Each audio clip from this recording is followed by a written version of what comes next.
성도님들, 캐나다 몬트리올이라는 곳에 살던 4살배기 로널드라는 아이가 있었습니다. 그런데 이 아이가 부모님께서 잠시 밖으로 나간 사이에 먹어서는 안 될 수면제를 먹었는데 치사량에 가깝게 너무 많이 먹는 바람에 혼수 상태에 빠졌다라고 합니다. 그러다 보니 병원에서도 생사를 장담하지 못하겠다라고 이야기를 합니다. 그런데 이 위급한 순간 뉴욕에 있는 한 병원에서 이 수면제에 대한 해독약을 발견했다라는 정보를 듣게 되죠. 그래서 급히 미국으로 전화를 걸어 그 해독약을 구할 수 있었습니다. 하지만 문제는 이것을 미국 뉴욕에서 캐나다 몬트리올까지 빨리 가지고 오는 것이 문제였습니다. 마침 공항에 수소문을 해보니 뉴욕에서 몬트리올까지 오는 비행기가 한 대 남아 있다라고 합니다. 그래서 병원에서 긴급히 항공사에 요청을 했습니다. 다만 비행기의 이륙 시간이 이제 얼마 남지 않았다라는 것이 문제였습니다. 그때 기장이 기내 방송을 통해서 비행기에 탄 승객들에게 양해를 구했고, 그 비행기에 타고 있던 모든 승객들이 무려 1시간 반이나 기다려야 했음에도 불구하고 아무도 불평하지 않고 기다려 주었다라고 합니다. 왜냐하면 그것이 바로 생명을 구하는 길이라는 것을 모두가 한 마음으로 공감했기 때문이죠. 결국 모든 사람들의 협력으로 인해 그 아이는 혼수 상태에서 빠져나와 의식을 되찾고 건강을 회복할 수 있게 되었다라고 합니다. 사랑하는 성도님들, 오늘은 3.1절이고 또 사순절 첫 번째 주일입니다. 아마 작금에 이런 사태가 없었더라면 지금쯤 우리 다 함께 모여서 다 함께 예배를 드리고 있었겠죠. 그리고 서로 얼굴을 마주하며 반갑게 인사하고 웃음꽃 피는 이야기들을 나누고 있었을 것입니다. 그런데 그런 우리 성도님들께서 안 계시니 어찌나 허전한지 모르겠습니다.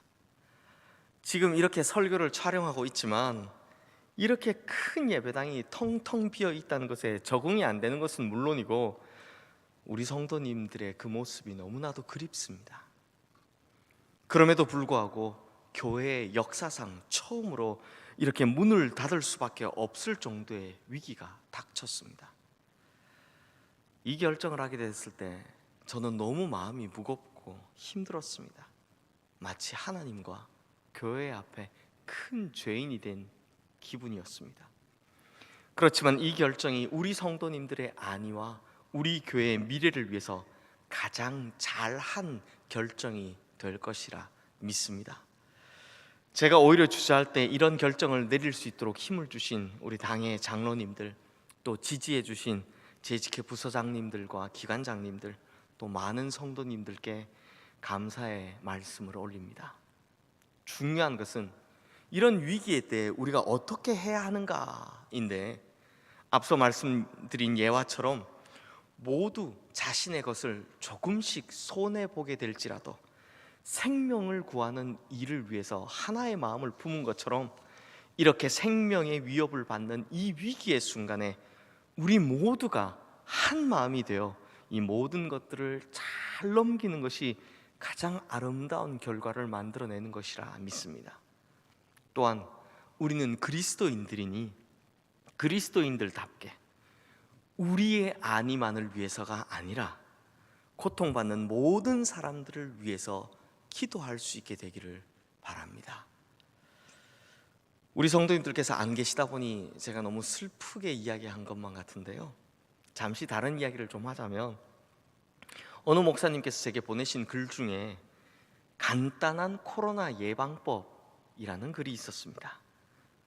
거기에 보니까 절대로 물을 빨리 마시지 말라라고 이야기를 합니다. 왜냐하면 물이 코로나 오기 때문입니다. 죄송합니다. 자, 그럼 이제 말씀을 보겠습니다. 성도님들, 오늘 본문 16절에서 19절 말씀을 보면 조금 있으면 너희가 나를 보지 못하겠고 또 조금 있으면 나를 보리라 라는 이 말씀이 문맥에 따라서 조금씩 변형되기는 했지만 모두 4번씩이나 반복되고 있다는 것을 볼 수 있습니다. 그러면 이 짧은 구절 안에 4번씩이나 반복되고 있다라는 것이 무슨 뜻이겠습니까? 상당히 중요하다, 굉장히 강조하고 있다라는 것이죠. 그렇다면 왜 예수님께서는 조금 있으면 너희가 나를 보지 못하겠고 또 조금 있으면 너희가 나를 보리라 라는 이 말씀을 이렇게나 강조하셨을까요? 먼저 조금 있으면 너희가 나를 보지 못하겠고 라는 것은 지금 이 말씀을 하시는 시간, 이 때를 생각해 보면 됩니다. 요한복음 13장부터 17장까지를 예수님의 고별 설교라고 하는데요, 오늘 본문이 바로 그 부분이죠. 즉 이 말씀을 하시는 때가, 이 말씀을 하시는 시간이 바로 십자가에 달리시기 전날 밤이다 라는 것입니다. 그러니까 내일이면 예수님께서 십자가에 달려 돌아가실 것이기 때문에 조금 있으면 너희가 나를 보지 못할 것이다 라고 말씀하시는 것이죠. 그러면 또 조금 있으면 나를 보리라 라는 이 말씀은 무슨 뜻일까요? 비록 십자가에 달려 죽음을 맞이하게 되긴 하겠지만 사흘만 지나면, 3일만 지나면 다시 부활하셔서 다시 볼 수 있게 된다라는 것을 말씀하시는 것입니다.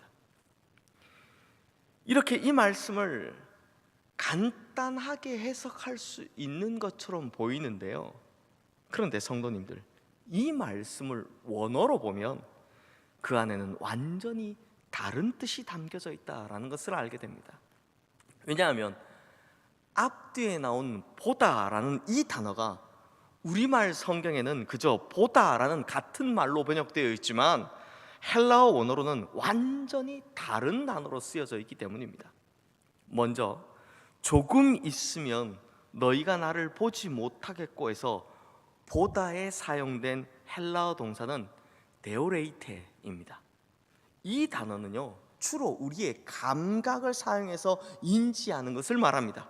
쉽게 설명하면 육신의 눈으로 보는 것을 말하는 것이죠. 그런데 이어지는 말씀인 또 조금 있으면 나를 보리라 에서 보다에 사용된 헬라어 동사는 옵세스데입니다. 이 단어는요, 눈으로 보는 것을 의미할 때도 있지만 주로 마음으로 보는 것을 뜻하는 단어입니다. 그러니까 바로 영적인 눈으로 보는 것을 말하는 것이다라는 것입니다. 그러므로 이 말씀을 원어에 담긴 의미를 담아 다시 해석을 하면 조금 있으면 너희가 나를 육신의 눈으로는 보지 못하겠지만 조금 있으면 너희가 나를 영적인 눈으로 다시 보게 될 것이다 라는 말씀입니다.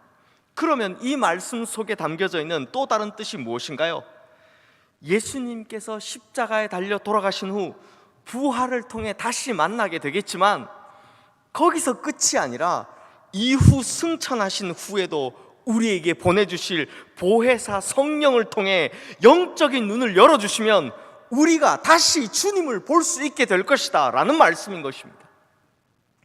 그렇다면 성도님들, 영적인 눈이 열린다라는 것이 대체 우리의 삶을 어느 정도로 어떻게 변화시키는 걸까요?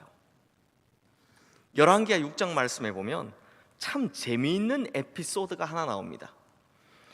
엘리야가 살던 당시 강대국이었던 아람, 이 아람의 왕이 이스라엘이라는 나라를 집어삼키고 싶었습니다.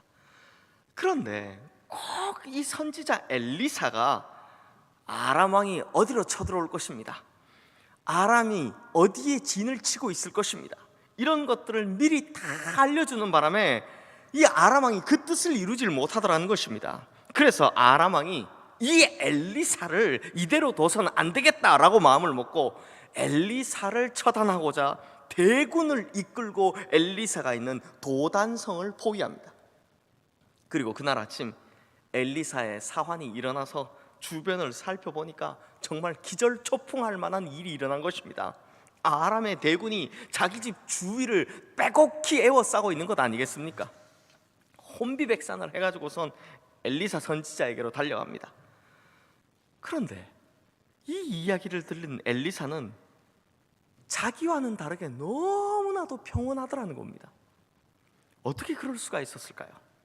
바로 그 내용을 담고 있는 것이 열왕기하 6장 15절 말씀인데요, 제가 읽겠습니다. 하나님의 사람의 사원이 일찍이 일어나서 나가보니 군사와 말과 병거가 성읍을 에워쌌는지라. 그의 사원이 엘리사에게 말하되 내 주여 우리가 어찌하리이까 하니.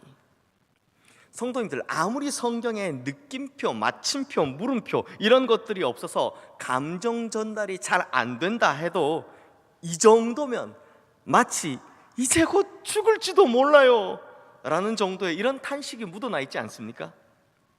그런데 이런 호들갑에 대한 엘리사의 반응이 어떻습니까? 열왕기하 6장 16절 말씀입니다. 대답하되 두려워하지 말라. 우리와 함께 한 자가 그들과 함께 한 자보다 많으니라 하고. 아니, 이게 무슨 말입니까? 우리와 함께 한 자가 그들보다 많다니요. 그러니까 이 말은 지금 사환이 자기의 육신의 두 눈으로 보지 못하는 무엇인가를 엘리사는 보고 있다라는 것입니다. 그리고 이어지는 열왕기하 6장 17절 말씀을 보면 엘리사가 사환을 위해서 이렇게 기도를 합니다. 기도하여 이르되 여호와여 원하건대 그의 눈을 열어서 보게 하옵소서 하니 여호와께서 그 청년의 눈을 여심해 그가 보니 불말과 불병거가 산에 가득하여 엘리사를 둘렀더라. 사랑하는 성도님들, 이 두 사람이 무엇이 다릅니까? 왜 한 사람은 엘리사이고 다른 한 사람은 사환일 수밖에 없습니까? 바로 보는 눈이 다르기 때문입니다. 즉, 이 사환은 육신의 눈만 가졌지만 엘리사는 영적인 눈을 더불어 가지고 있었다라는 것입니다. 그러니 성도님들, 이 두 사람을 한번 비교해 보십시오. 보는 눈이 다르면 반응이 달라지더라는 것입니다. 이 사환은 육신의 눈으로만 보니 지금 심각한 위기를 맞이했다고, 그래서 이제 우리 다 죽게 생겼다고 탄식만 하고 있었지만 엘리사는 영적인 눈으로 보니 나와 함께 하시는 하나님의 군대를 보았고, 그러니 두렵지도 않고 오히려 평온하더라라는 것입니다. 그러므로 성도님들, 이 위기의 시기에 우리가 어떤 눈을 가지느냐에 이것에 따라 우리의 반응이 달라질 수 있다라는 것입니다. 이번 코로나19 사태로 인해 교회에서 드리는 예배가 중단되게 되자 많은 성도님들께서 저에게 이렇게 말씀을 해주셨습니다. 목사님, 평소에는 잘 몰랐는데 이번 기회로 오히려 예배 드리는 것의 소중함을 알게 되었습니다 라고요. 제가 표현은 다 못했지만 그 말 한마디에 정말 눈물이 핑 돌았습니다. 그리고 너무나도 감사했고요. 성도님들, 이런 분들은 이 위기의 상황 속에서도 영적인 올바른 눈을 가지신 분들이시죠. 그러다 보니 이 위기의 상황 속에서 오히려 더 큰 깨달음을 얻게 되었다라는 것입니다. 그런데 이 만약이라는 말은 저에게 이런 말씀을 하신 분은 아무도 안 계셨다라는 뜻입니다. 만약 이번 주는 교회 안 가도 되고 참 좋다라는 생각을 하셨다면 이런 분들은 빨리 사환의 눈에서 엘리사의 눈으로 바꾸셔야 한다라는 것입니다. 육신의 눈으로 보는 것에서 이제 영적인 눈을 통해 보아야 한다라는 것입니다. 사랑하는 성도님들, 조금 있으면 너희가 나를 보리라 라는 이 말씀은 조금 있으면 보혜사 성령을 통해 내가 너의 영안을 열어주겠다라고 하시는 약속의 말씀인 것입니다.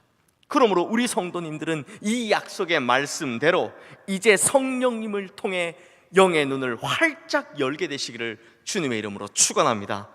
그래서 이 위기의 상황 속에서도 오히려 주님께서 보여주시는 그 놀라운 계획과 섭리를 깨달아 가시는 엘리사와 같은 영적인 눈을 가지신 성도님들 되시기를 주님의 이름으로 축원합니다.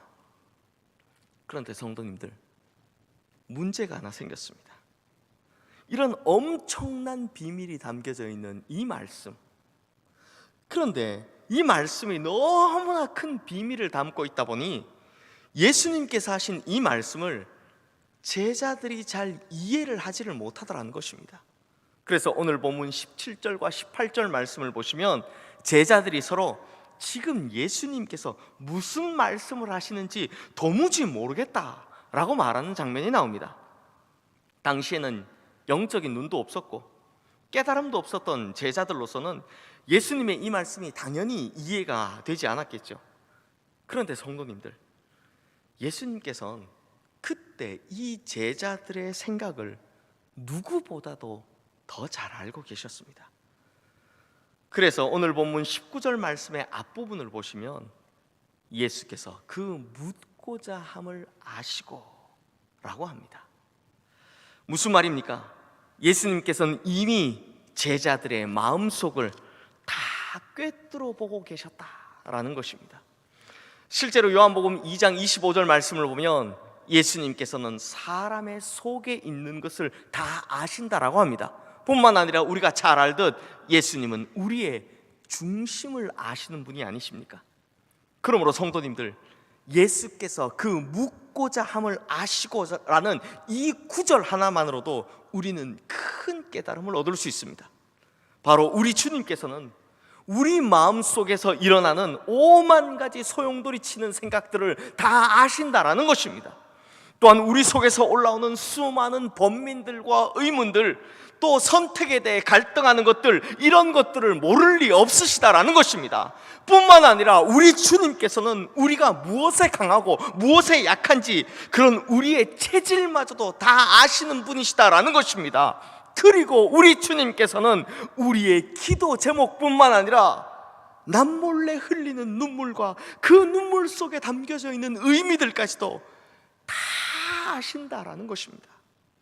사랑하는 성도님들, 오늘 본문을 보면 제자들의 마음속에 생긴 의문을 미리 아시고 친히 먼저 대답해 주신 예수님이시듯 우리 성도님들의 삶에서 일어나는 모든 문제들과 마음의 의심들, 의문들, 또 수많은 내적인 갈등들, 심지어 숨겨진 기도 제목까지 미리 다 아시고 먼저 응답해 주실 것을 믿습니다.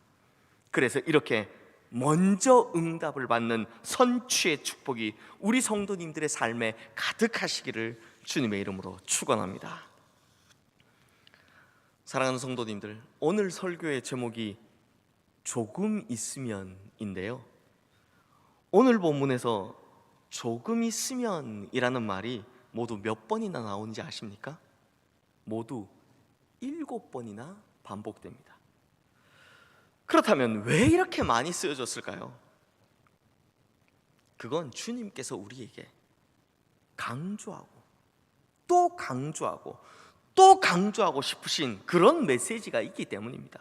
그럼 그 메시지가 무엇일까요? 이 세상 사는 동안 수많은 걱정들, 염려들, 문제들, 이런 것들이 아무리 우리를 괴롭힌다 할지라도 이 말씀은 반드시 기억하라라는 것입니다. 조금 있으면, 조금 있으면, 조금 있으면 이 모든 것들, 우리의 육신의 눈에 보이는 걱정들, 염려들, 문제들, 이 모든 것들이 조금 있으면 다 끝난다라는 것입니다. 이 모든 것들은 조금만 있으면 다 끝나는, 모두 다 한시적인 것들이다라는 것입니다. 그래서 우리가 자주 인용하는 말이 있죠. 이것 또한 지나가리라. 그러므로 인생살이, 세상살이의 문제 중 영원한 문제는 없습니다. 모두가 잠깐의 문제일 뿐입니다. 그러므로 반드시 그 끝이 있다라는 것입니다. 조금 있으면 주님께서 오셔서 이 모든 문제들을 다 해결해 주신다는 것입니다. 조금 있으면 주님께서 오셔서 우리의 걱정거리, 염려거리, 이런 모든 인간의 고통의 문제들을 싹 다 해결해 주신다라는 것입니다. 그러므로 지금 우리 다 함께 모여 예배조차 드리지 못하게 하는 이 코로나와 같은 전염병의 문제들도 조금 있으면 조금만 있으면 주님께서 오셔서 다 해결해 주신다는 것을 믿습니다. 사랑하는 성도님들, 우리의 인생은 동굴의 인생이 아니라 터널의 인생입니다. 그 끝이 막혀 있지 않다라는 것입니다. 우리의 인생의 고통의 문제가 아무리 길고 어둡다라고 해도 반드시 출구가 있기 마련이며, 그 길고 어두운 시간이 지나면 반드시 밝은 빛이 기다리고 있다라는 것입니다. 성도님들, 밤이 아무리 길고 어둡고 심지어 무섭다라고 해도 그것은 오직 새벽이 오는 것을 위해 존재할 뿐이다라는 것입니다. 그러므로 성도들의 한숨과 기도와 고통과 눈물은 오직 주님의 위로와 보상을 위해 있다라는 것입니다. 그러므로 성도님들, 조금 있으면 주님께서 오셔서 이 모든 고통의 문제들을 다 해결하실 것입니다. 그러므로 이 믿음을 가지고 이 짧은 세상에 매여 한시적인 문제만 붙들고 사는 것이 아니라, 조금 있으면 다시 오실 그 주님을 붙잡음으로 영원 속에 살아가시는 우리 모든 성도님들 되시기를 주님의 이름으로 축원합니다. 기도하겠습니다. 하나님 아버지, 이 시간 주님께서 보혜사 성령을 보내어 주시어 우리의 영안을 열어 주시옵소서. 그리하여 우리의 육신의 눈만 가지고 당장 눈앞에 보이는 것만 보고 사는 그런 인생이 아니라, 주님께서 우리의 영적인 눈을 열어주심으로 조금 있으면 펼쳐질 주님의 놀라운 계획과 섭리를 보고 사는 그런 인생 되게 하여 주시옵소서. 이 짧은 세상 속에서 한시적인 문제들, 고통들, 슬픔들만 가지고 살아가지 않게 하시고, 이제는 조금 있으면 다시 오실 주님을 바라보며 영원을 살아가는 우리 모든 성도님들 되게 하여 주시옵소서. 우리의 모든 생각과 마음을 이미 다 알고 계시는 우리 주 예수 그리스도 이름으로 기도드리옵나이다. 아멘.